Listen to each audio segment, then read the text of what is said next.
자, 오늘 역대하 33장 말씀 므낫세라는 왕의 이야기예요. 읽으시면서 느끼셨을지 모르겠지만 악한 왕이었고, 그런데 끝에 가서 이제 겸손한 마음을 갖고 회개 기도하고 하나님이 다시 받아주시는 장면이 나옵니다. 그런데 그 아들은 또 악행을 저지르고, 이 악의 반복 속에서 우리가 도대체 뭘 볼 수 있나 싶죠. 근데 오늘 이 므낫세의 존재감이 악한 왕이지만 이런 의미가 있어요. 역대하를 읽다 보면은, 그리고 열왕기 상하도 똑같은 역사를 기록하는데, 열왕기 상하에 비해서 역대 상하는 어떻게든 그 왕의 장점을 찾아주려고 노력해요. 그래서 열왕기 상하에서 전혀 칭찬이 없던 왕도 그래도 이거 부분적으로라도 잘한 게네, 이런 게 좀 나오기도 합니다. 그런데 둘 다 합쳤을 때 이견 없이 그래도 위대한 왕이란 칭호를 받는 건 다윗, 솔로몬, 히스기야예요. 이스라엘의 대표 왕 다윗, 지혜의 왕 솔로몬, 그리고 외국에서 이스라엘을 찾아오면서까지 이스라엘이 흥왕했던 거는 역사를 읽어보면 두 번인데, 하나가 솔로몬 때고 또 하나가 히스기야 때입니다. 그만큼 히스기야는 믿음도 바로 세웠고 전성기 때는 굉장히 국고가 충만했던 것 같아요. 그래서 히스기야는 선한 왕의 부류에 들어갑니다. 물론 막판에 우리가 오만해졌던 거, 그런 거 보게 돼요. 그래서 하나님이 심판을 선언하는 게 있으면서도 악한 왕들에 비하면 정말 이 다윗의 반열에 딱 동등선에 놓고 칭찬할 정도로 선한 왕으로 허락을 받습니다. 그런데 이 히스기야의 아들 므낫세 얘기가 오늘 얘기인데, 제가 서두에도 말씀드렸지만 므낫세가 하는 짓 보니까 선한 왕이에요? 악한 왕이에요? 악한 왕이에요. 그리고 악한 왕인데 이 므낫세를 딱 세 줄로 요약하면 이겁니다. 가장 오래 통치한 악한 왕이에요. 55년. 그러니까 이스라엘의 어떤 그 구약시대의 이스라엘 왕조 포로로 잡혀가기 전까지 누가 제일 오래 다스렸나? 통치기간 제일 긴 게 이 악한 왕 므낫세예요. 좀 아이러니하죠. 상식으로 하나 알아두세요. 이스라엘의 가장 통치가 오랬던 왕은 누구다? 므낫세. 근데 악한 왕이었고 지독하게 악했어요.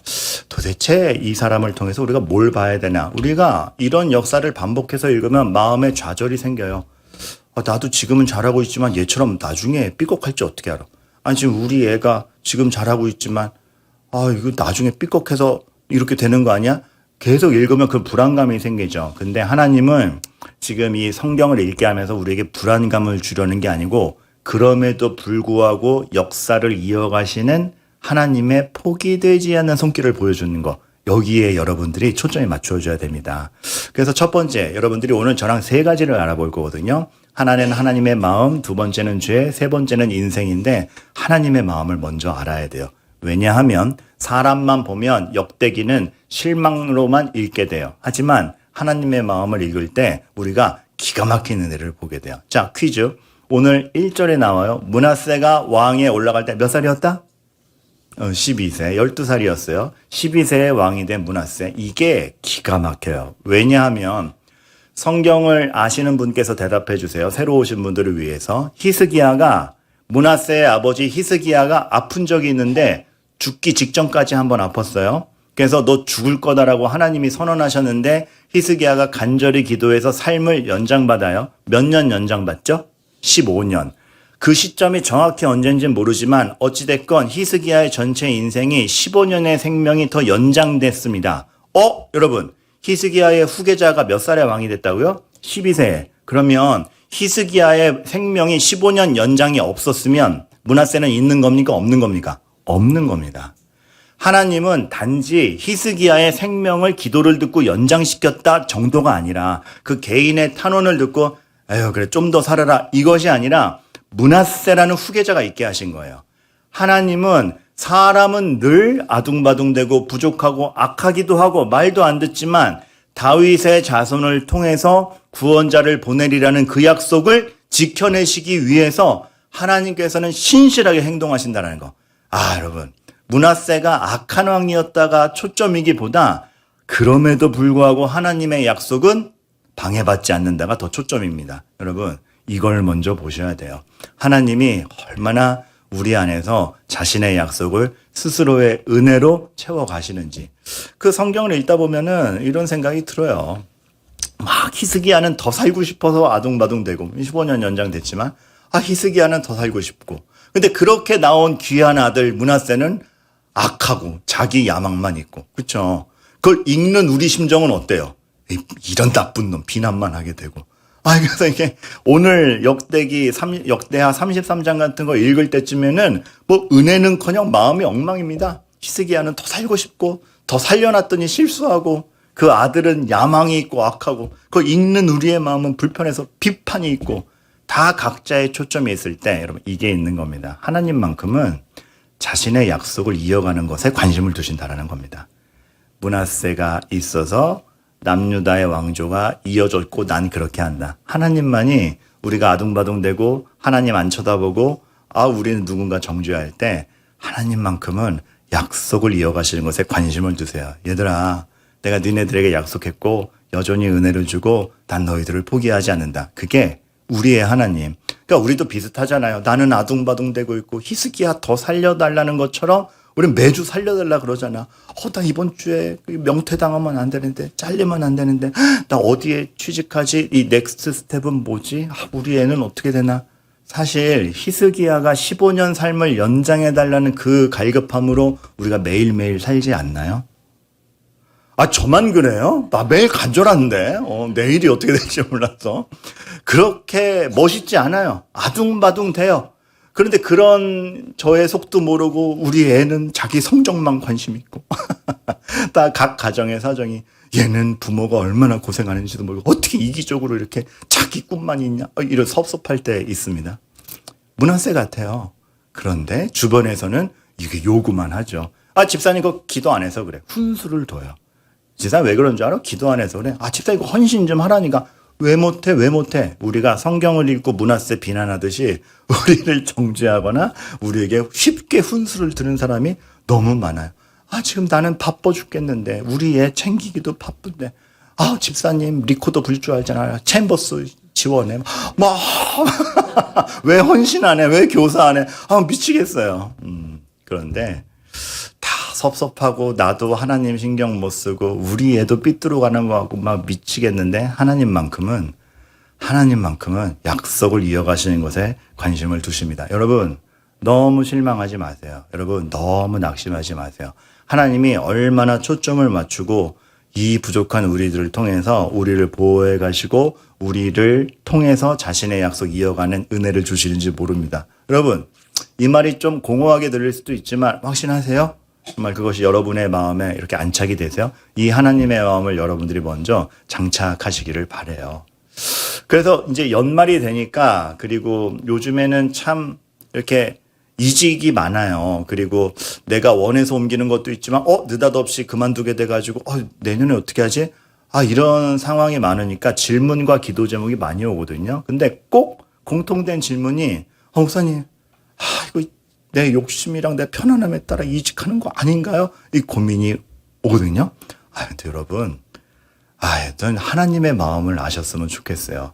이 기도 제목이 올 때 제가 꼭 해드리고 싶은 말씀이 있어요. 여러분, 왜 여러분의 편안함과 하나님의 뜻을 대립해서 둬요? 왜, 물론 우리가 디폴트 값이 죄인으로 태어나다 보니 우리가 가만 냅두면 내 욕심과 야망대로 가는 건 사실이지만 우리가 지금 그리스도 안에 있지 않습니까? 그리고 우리가 솔직히 얘기해서 무슨 야망이 있어요? 지금 그냥 좀만 더 숨통 트였으면 좋겠는 거 아니에요, 지금. 하나님이 그러한 간절함 가운데 우리의 성실로 얻어지는 것에서 편안함과 어떤 꿈을 찾아가는 거, 왜 그거를 여러분의 욕심으로 치부하시겠습니까? 제가 여러분께 말씀드리고 싶은 건 이거예요. 일단 하나님은 여러분들을 살리고 싶은 아버지라는 거. 일단 하나님은 여러분을 살리고 싶은 아버지라는 거. 여러분, 여러분의 애씀 가운데 누리는 편안함, 더 나은 길로 갈 수 있는 거 달라 그러세요. 하셔도 돼요. 마음 편히 옮기세요. 그게 여러분 하고 싶은 대로 다 해. 하나님은 여러분 하는 대로 다 꿈이 이루어져. 그 뜻이 아니라 하나님을 아버지로 할 때 우리가 편안한 마음으로 쫓아갈 수 있는 그것.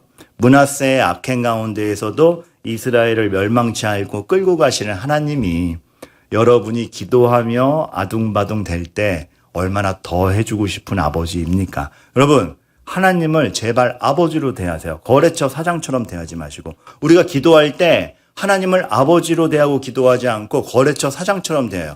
그래서 정답을 꺼내야 돼. 이거예요? 아니구나. 이거 원해도 돼요? 아유, 아니구나. 거래처 사장이에요. 틀린 카드 내밀면은 거래가 아작나는 것 같지. 아니고 아버지예요. 아빠 이거 나 필요한데. 못 살겠어. 나 내년엔 좀 편해야겠어. 그럴 때 아이고 그랬구나. 우선 보듬어 주시는 게 하나님이고, 그런데 잘못되면 아버지로서 가르쳐 주실 겁니다. 근데 왜 미리 겁내고 간구하지도 못하냐는 거죠. 여러분, 제가 성경을 읽으면서 특별히 오늘 악한 므낫세를 보면서, 하지만 그 므낫세를 통해서도 약속이 이어지는 거 보면서 하나님이 얼마나 우리를 살리고 싶어 하시는 아버지인지 그 마음 여러분들이 먼저 정말로 느꼈으면 좋겠어요. 제가 이제 노예 교육부 부장으로 있다 보니까 각 교회별로 요청들이 와요. 이러한 강의나 프로그램 없겠습니까? 이러한 어려움 가운데는 어떻게 해야 됩니까? 근데 교육부에서 압도적으로 높은 질문이 뭐냐면, 역시 10대에 대한 고민이 커요. 사춘기 아이들에 대한 고민이 커요. 그래서 청소년과 어떻게 하면 잘 소통할 수 있습니까? 이 청소년들이 하나님의 말씀을 듣고 잘 순종하게 할 수 있는 방법은 없습니까? 청소년과 소통하고 청소년들이 잘 순종하게 해주세요. 그러한 프로그램이나 그러한 강의 좀 마련해 주세요. 이런 요청이 많이 와요. 그래서 이제 지난주에도 그런 요청을 받았어요. 교육부장으로서 대안을 마련해 줘야 될 거 아닙니까? 그래서 이제 교회들에게 이렇게 대답을 했어요. 청소년과 소통하게 해주세요. 교사와 부모들이 막 요청했어요. 제가 되물었어요. 걔들도 원한대요? 아니, 걔들도 원한대요? 우리만 너무 말하고 싶은 거 아니에요? 걔네들도 우리랑 소통하고 싶대요? 아니, 여러분 한번 생각을 해보세요. 여러분 카페 가서 친구랑 잘 놀고 있는데 갑자기 느닷없는 어른이 계속 날 쳐다보고 있어. 왜 그러지?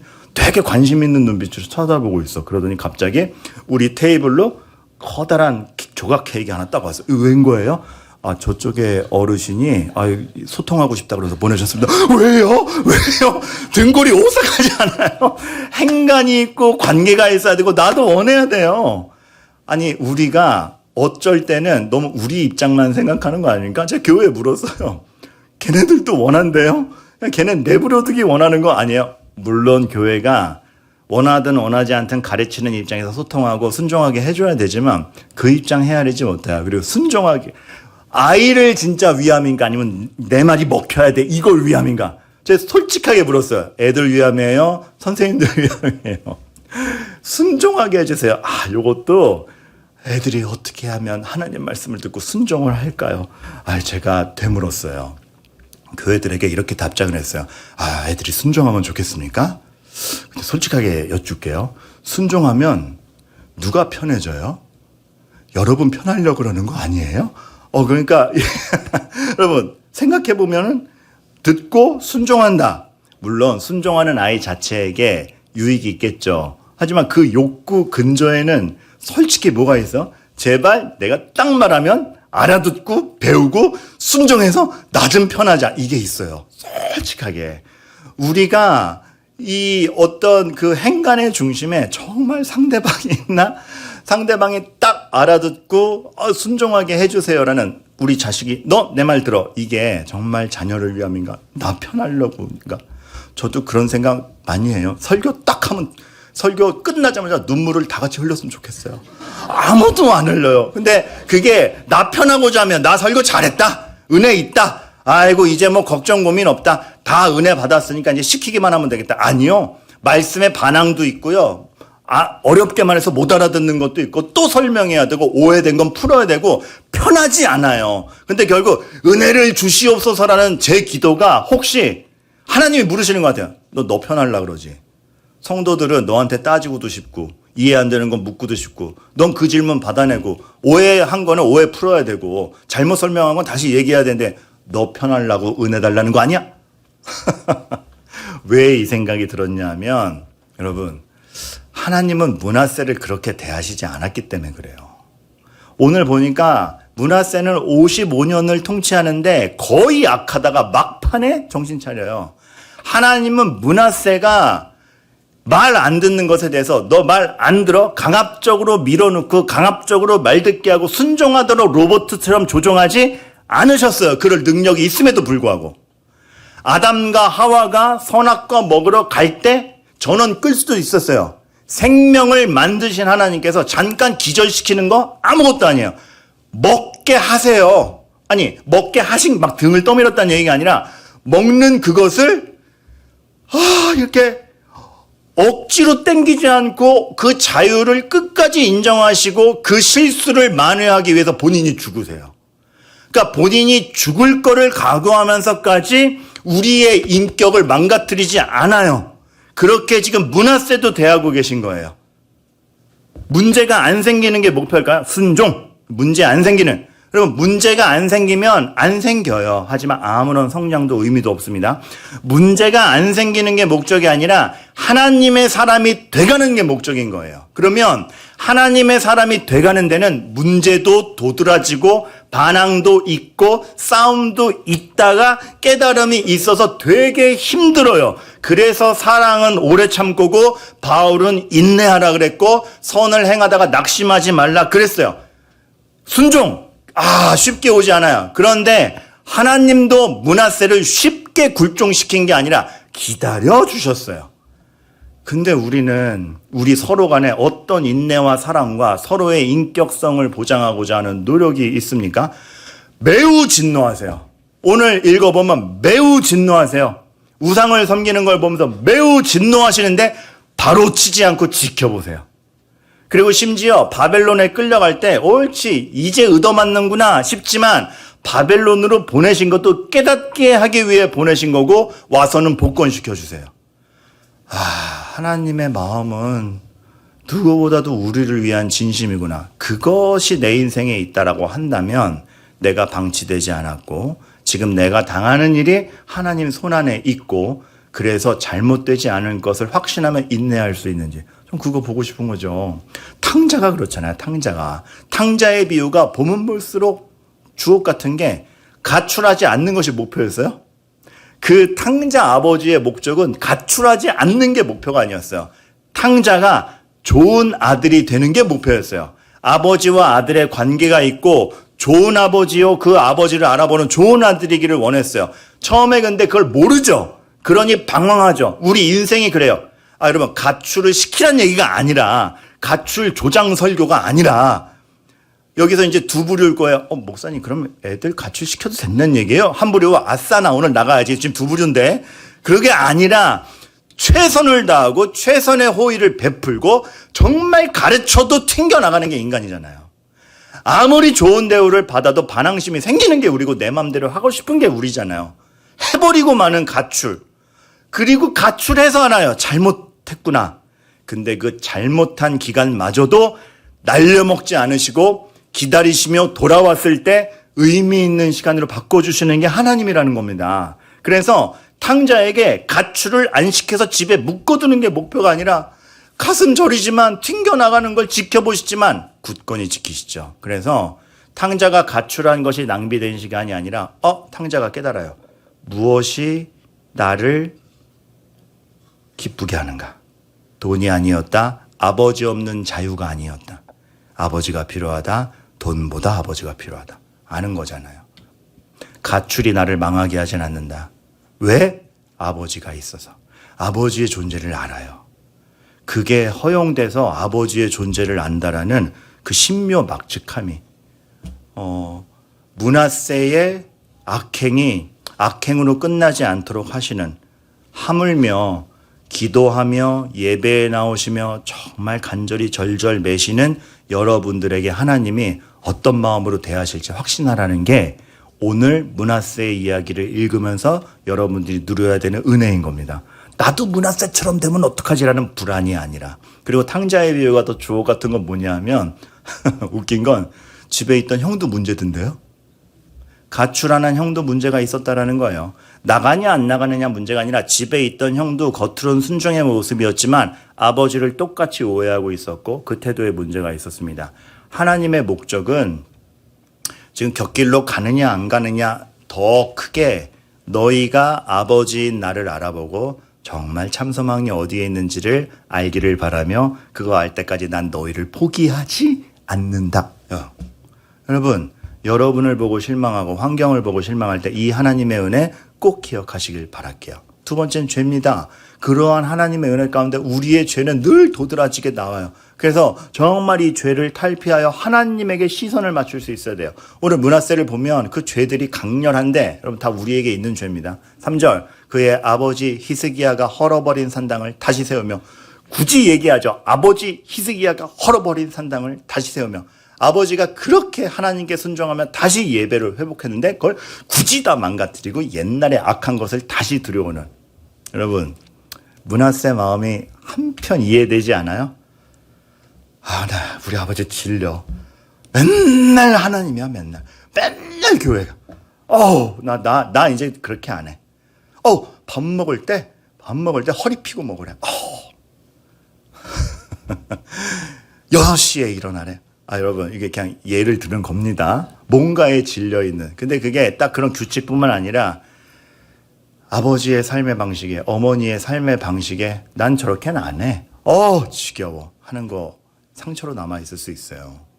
므낫세가 그랬던 것 같아요. 그게 죄의 모습으로 발현됩니다. 있을 수 있는 일이죠. 3절 아세라 목상을 만들며 하늘의 모든 1월 성신을 경배하며 1월 성신을 경배했다라는 게 단지 이렇게 우상을 섬기었다는 뜻 이후로 천문학을 한 거예요. 천문학.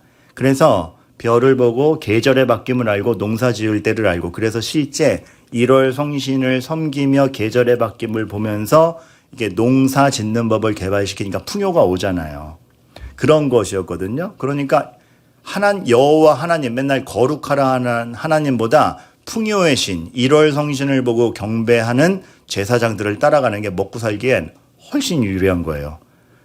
야 남들도 다 해. 요즘엔 그 방식으로 해야 돼. 언제까지 하나님이고 거룩이고 예배고 주일 성수냐. 야 남들도 다 한다. 우리에게 있을 수 있는 말이죠. 여러분 우리 얼마나 남들도 다 한다. 그리고 요즘의 방식. 그거 유효해. 장장 우리에게 유효하고 필요해 보이는 것에 우리의 마음이 하나님보다 크게 혹 갑니까? 므낫세의 죄가 우리의 죄예요. 4절 여호와께서 전에 이르시기를 내가 내 이름을 예루살렘에 영원히 두리라 하신 것을 하신 여호와의 전 제단을 쌓고 히스기야는 그 영원함이 정말 우리가 둘 소망이라고 보고 그 제단을 만든 거지만 므낫세가 보기에는 무슨 맨날 예배드리래. 맨날 영원하대. 지금이 문제다. 지금이. 여러분 우리는 영원이라고 하면은 영원 거룩 그럼 벌써 체감도 떨어집니다. 당장 내일에 먹을 거 이래야지 딱 와닿지. 실용적이지 않아. 므낫세가 본 거죠. 우리가 실용적이면은 하나님 이름 가진 북이스라엘이 망하겠어? 북이스라엘 망하게 한 아수르가 훨씬 강대국이네. 아수르가 하는 방식이랑 아수르가 섬기고 있는 신 다 데려와. 이랬던 거예요. 므낫세는. 실용적이지가 않아. 언제까지 하나님이고 예배고 기도야. 하여튼 목사님 물어보면 기도하죠. 지겨워. 너무 실감났죠. 네, 근데 그렇게 말씀하시고 가신 분이 있어서 그래요. 실용적이지 않아 보여요. 우리도 그렇지 않습니까? 6절 또 흰놈의 아들 골짜기에서 그의 아들들로 불 가운데로 지나가게 하며 옛날에 이방신 중에서 아들을 제물로 바치는 인신제사가 있었어요. 너무 끔찍하죠. 근데 여러분 우리 안 그럴 것 같아요? 하나님을 대신한 자리는 우리의 자유가 들어가는 게 아니고 죄의 우상이 들어옵니다. 우리는 뭔가를 섬겨요. 하나님을 떠나면 내가 자유로운 것 같고 내 결정권이 있는 것 같죠? 아니요. 죄가 우상이 돼서 들어와요. 하나님의 빈자리에 학력이 들어와 버리면 그 학력을 쟁취하고자 미친 듯이 학벌에 매달리죠. 그런데 그것을 나만 만족하는 게 아니고 이거 없으면 큰일 난다고 생각하니까 내 자식도 그 학벌의 구렁텅이에 불태우듯 보내서 새벽까지 학원 보내고 불 가운데로 보내게 하는 것 같은 행위를 우리가 확신 가운데 저지릅니다. 므낫세만 그랬을 것 같아요. 우리가 그러고 있지 않아요 혹시? 내가 그러고 있지 않고. 하나님의 은혜가 없으니 내 열심히 내 삶을 증명해야 되는 겁니다.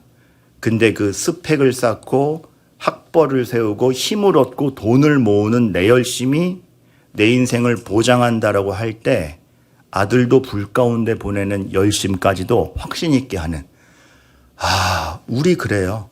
여러분 여러분의 열심이 하나님이 너무 좋아서 그 사랑 나도 베풀겠습니다. 하나님이 나에게 맡기신 소명이니 이걸로 빛이 되겠습니다. 열심히 해요. 아니면 하나님 없이 내 인생은 내가 증명하고 말아. 내가 복수하고 말까. 내가 엄마한테 보여줄 거야. 내가. 아빠 질려. 내가 아빠한테 아닌 거 보여줄 거야. 여러분의 열심이 어떤 열심입니까? 하나님 안에서의 열심은 그 사람을 더 부유하게 합니다. 그런데 하나님 없는 열심은 소모됩니다. 지칩니다. 망가집니다. 모세가 하나님을 다시 만날 때 떨기나무가 타는데 불이 붙었는데 재가 되진 않죠. 하나님이 태우시면 재가 되지 않아요. 그런데 모세가 자기 혈기로 사람 쳐 죽일 땐 재가 되어서 광야 40년 방황을 하잖아요. 우리의 죄구나. 신접한 자와 박수를 신임하여 여호와 보시기에 악을 많이 행했다. 여기서 주님이 진노하시는데 우리는 내가 더 알면 더 잘 살 수 있다고 착각해요. 신접한 자, 박수, 무당. 어떻게 돼? 붙어? 아니야. 요번에 누가 당선돼? 내가 어느 날 이사 가면 날짜가 좋아. 내가 더 알면 더 잘 살 수 있으리라 생각하는데 전혀 그렇지 않습니다. 더 아느냐 마느냐 이전에 주님께 있지 않으면 더 아는 만큼 타락합니다. 주님께 있지 않으면 모르는 만큼 방황합니다. 주님께 있어야 므낫세라는 악인이 나와도 다시 인도함 받고 망하지 않은 걸로 가는 겁니다. 목사님, 그래도 우리는 전보러 다니지는 않아요. 네, 이러한 신접한 자와 박수와 무당을 찾아다니진 않겠으나 얼마나 많은 통계와 정보와 신문 기사와 그냥 언론에서 뭐라고 하면은 그런 것보다 어떻게 우리가 가슴을 철렁하는 게 하나님 앞에서 하나님 뜻대로 살지 못해서 철렁해요? 아니면 지진 났대 이거에 철렁해요? 지진은 무섭긴 해요. 근데 우리는 정보와 통계와 지식이라는 박수무당에게 휘달리고 있어요. 그래서 경기가 안 좋다고 해버리면은 물론 세상을 분석하고 환경이 어떤지를 알고 지혜롭게 대처해야 되는 건 맞는데 경기가 안 좋다 그러면은 망했다라고 결론을 내려버려요. 거기에서 이 경기의 안 좋음 가운데서도 주여 우리를 포기하지 마시고 살 길을 주시고 나와 함께하는 이들에게 도움을 줄 수 있는 길을 열어주소서가 안 나와요. 우리도 모양만 다르지 박수를 신임하여서 하나님보다 더 매달리고 있는 겁니다. 팀 켈러가 이 얘기를 했어요. 우상에 대해서. 누구나 참된 신을 믿거나 혹은 하나님처럼 여기는 무언가에 노예가 되어 있거나 결국은 우린 다 종교인입니다. 진짜 하나님을 믿거나 나는 이성적인 사람이야. 이성이 신이 돼 있는 거예요. 야, 그 시간에 돈을 덤본다. 돈이 신이 돼 있는 거예요. 그게 하나님 자리에 여러분들이 겁내며 두려워하며 섬기는 딴 게 분명히 있습니다. 그러니까 여호와를 경외하는 게 지식의 근본이라는 말이 새로 들어오죠. 그게 정말 그렇구나. 하나님을 안 믿으면 무종교가 아니고 내 자유가 아니고 하나님 자리에 딴 게 들어가 있습니다. 팀 켈러가 이런 말을 하죠. 하나님 아닌 다른 무언가가 나의 아름다움이 되고 하나님 아닌 다른 무언가가 나의 최고의 선이 되었고 하나님의 자리에 하나님이 가장 아름다워서 그 하나님의 자녀된 것으로서 나의 아름다움이 충만하고 나의 명예와 나의 존재감이 충만해야 되는데 하나님을 빼버리니 돈이 있어야 사람 구실하지. 학력이 있어야 사람 구실하지. 찍어 발라야 아름답지. 뭔가 내가 나를 갖춰야 드디어 아름다움을 갖겠다는 하나님 외의 것에서 아름다움을 찾으면서 그 아름다움이 확보되지 않으면 좌절하거나 초조해하는 인생. 이렇게 되는 겁니다. 그러니까 여러분 그 찬양이 되게 멋있는 거예요. 아름다우신 늘 놀라우신 현할 수 없는 사랑. 하나님이 제가 이렇게 불러서 뭔지 모르겠어요. 이거 되게 유명한 건데. 하나님의 아름다우심이라는 게 나의 아름다움과 명예와 정체성은 저분에게 달렸다. 근데 우리는 다른 것에서 좌절하고 다른 것에서 내 못생김을 찾잖아요. 아니거든요. 정말 하나님이 실질적이어야 돼요. 몇 가지 예를 들어볼까요? 몇 가지 우리 안에 하나님이 있어야 될 최고의 가치에 하나님이 있어야 될 자리에 그게 빠지고 다른 게 내 최고 가치에 들어와 있을 때 어떤 현상이 벌어지는가? 누군가에게 평판이 가장 중심 가치일 수 있어요. 평판이 중요하면 거짓말합니다. 하나님 앞에 부정직한 게 싫지 않고 거짓말을 해서라도 망신 안 당하는 게 더 중요한 거예요. 평판이 내 중심에 있으면 그래서 거짓말을 합니다. 나도 있어. 나도 있어. 나 했어. 평판이 중요해요. 하나님 앞에 부정직한 것보다 망신당하지 않은 게 훨씬 중요하기 때문에 그렇습니다. 인정받는 게 중요하다. 인정받기 위해서 희생하는 척 얼마든지 해요. 보이는 자리에서 야, 이거 하면은 인정받아? 그럼 뭐든지 하는 거야. 이건 바른 희생 아닙니다. 자기를 망가뜨리는 희생이죠. 저는 이런 인정 욕구의 극단이 인터넷 TV에서 요즘 많이 유튜브들에서 보이는 것 같아요. 그냥 돈을 받고 있고 조회수 나오게 하기 위해서 미친 짓 다 하잖아요.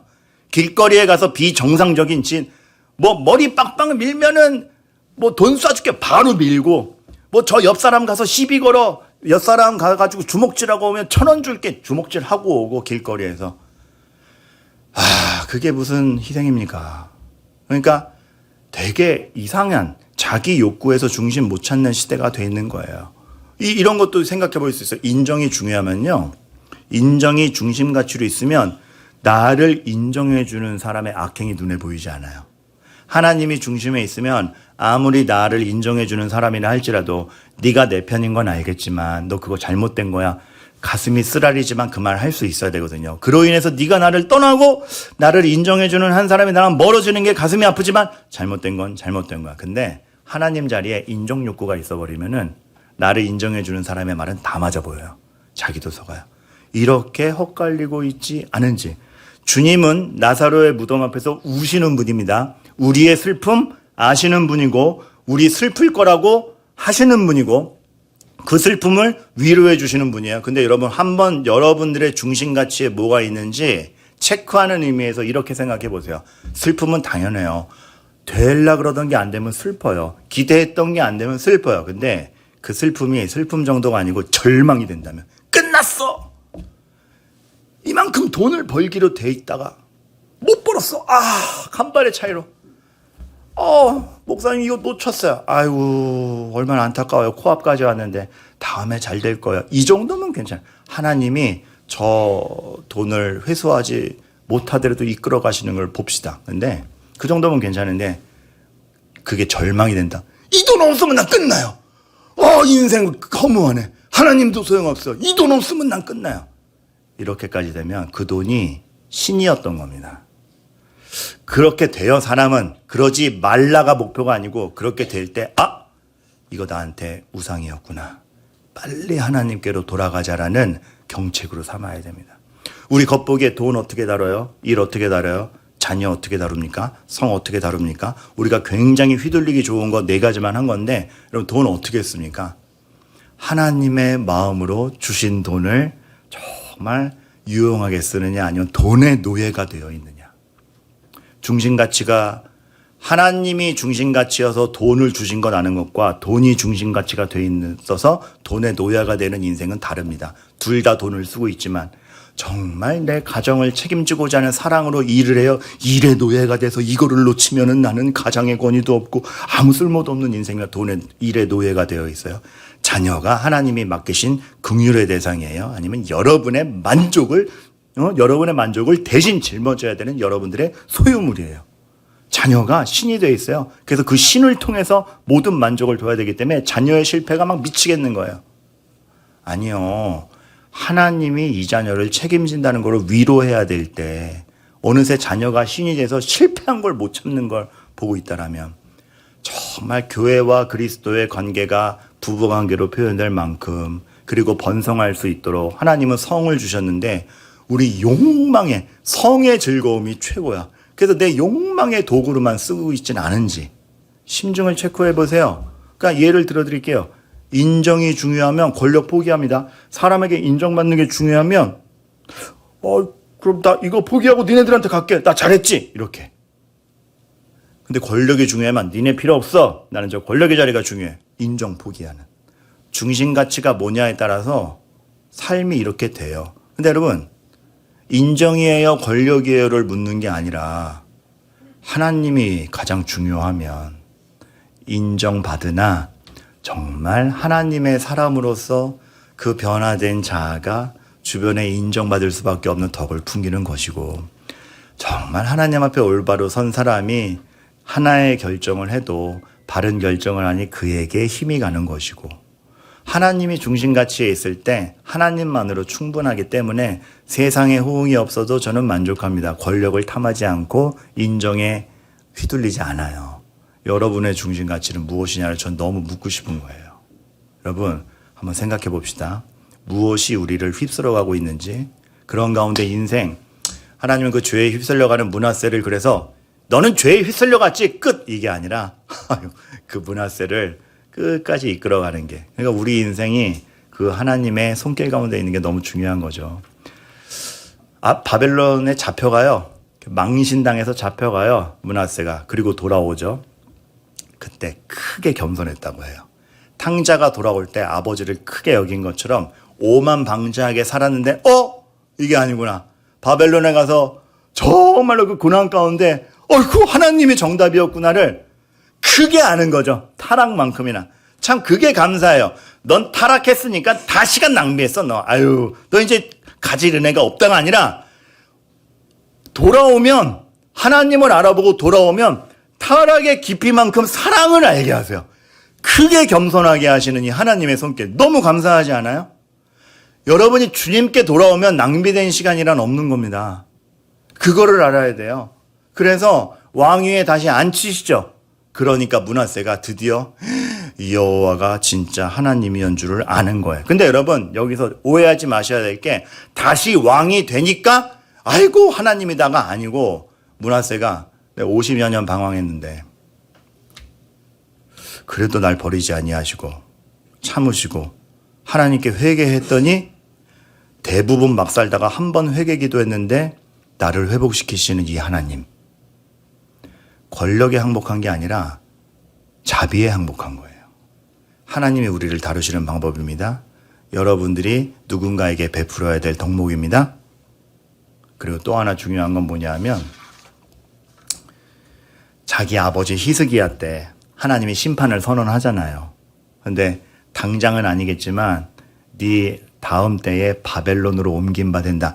열왕기 하 20장을 보면 이 바벨론으로 옮긴 바 된다는 게 두 가지 의미가 있어요. 므낫세 때 일어날 거를 예상하기도 하지만 결국은 이스라엘이 타락을 반복하면 바벨론에게 포로로 잡혀가는 나라의 망함이 있을 것이다. 두 가지 다인데, 므낫세 입장에서는 자기 일로 여기죠. 근데 자기가 그토록 무시했던 하나님의 말씀이, 자기가 바벨론 갔다 와서 이거 진짜 내를 알아요.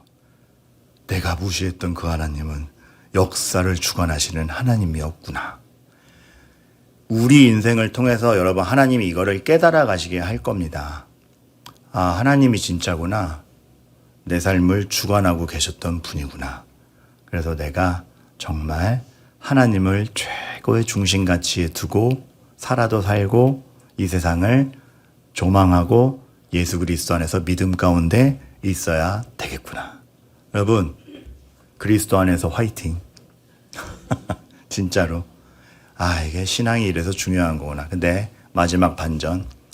오늘 그 아들 얘기까지 나오죠. 근데 그 아들이 아빠가 이랬으면 하면 좋잖아요. 근데 아버지 므낫세가 스스로 겸손함 같이 여호와 앞에서 스스로 겸손하였더라 이러면 얼마나 좋아요. 아니하고 더 범죄하였더니. 이게 뭔가 싶죠. 근데 여러분 당연한 겁니다. 아니 므낫세가 이렇게 정신 차리고 돌아왔는데 그 아들은 또 왜 이래요? 당연하죠. 정신 차린 건 므낫세지. 아몬은 죄인으로 또 태어난 거거든요. 그래서 날마다 은혜가 필요한 겁니다. 겸손해야 돼요. 우리 교회가 지금 이렇게 막 개척 4년차 새 가족도 오고 예배실 꽉꽉 차고, 여러분 은혜를 구하지 않을 때 우리도 어떻게 될지 몰라요. 근데 중의적 의미가 있어요.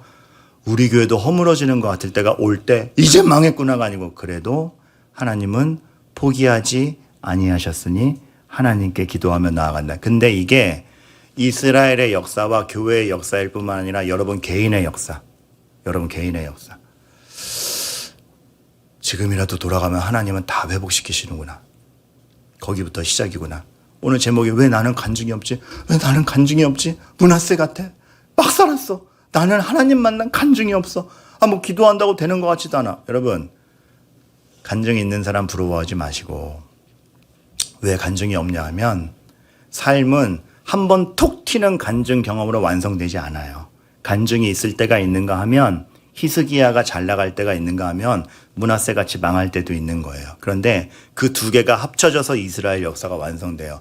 여러분의 삶 가운데 간증한 날도 있을 거예요. 근데 그 간증이 무색하게 히스기야가 종교개혁한 게 무색하게 므낫세가 다 복원시켰죠. 나 그때 교회 잘 나가는데 오늘 보니까 그게 무색할 정도로 지금 막 살고 있다. 그날에도 하나님이 헛된 날로 보내지 아니하시고 탕자가 땅을 넓히듯 돌아와서 여러분의 삶을 복원시킬 것이니 다만 하나님께로 돌아오시기 바랍니다. 간증이 여러분의 인생을 완성시키는 게 아니라 하나님의 은혜가 여러분의 인생을 완성시킬 것입니다. 그래서 다시 한번 이 말씀 드립니다. 그리스도 안에서 화이팅!